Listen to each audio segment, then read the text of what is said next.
nous voulons arriver à doubler les niveaux de mobilisation des ressources de la TVA en République démocratique du Congo. Et c'est possible avec la participation et la sensibilisation de tout un chacun.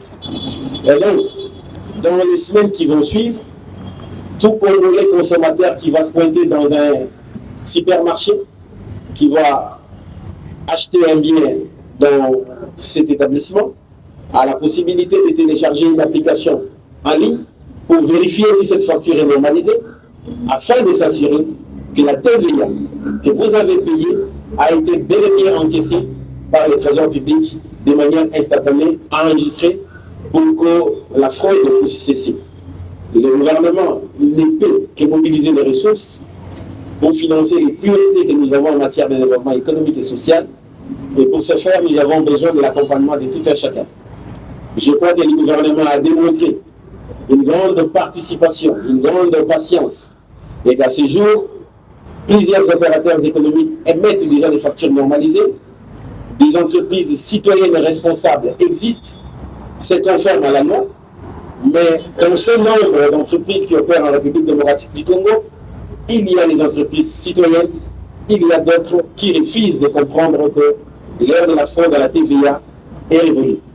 Et donc, force à la loi, et dans un état de droit, les remparts du doing business et du meilleur climat des affaires, c'est le respect des lois,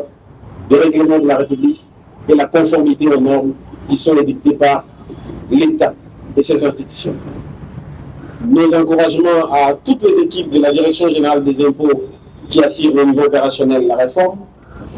nos encouragements à l'équipe dédiée dirigée par nos amis Didi Bazanguika, nos encouragements aux équipes du ministère qui nous aident à piloter et à mettre en œuvre les orientations politiques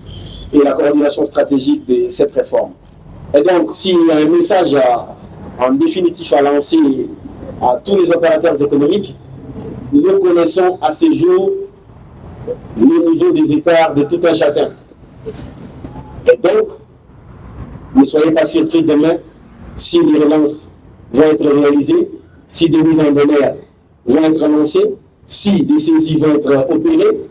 que personne ne vote les climats des affaires parce qu'il a pour rempart le respect des normes, des lois et des règlements de la République démocratique du Congo. Je vous remercie de votre attention soutenue.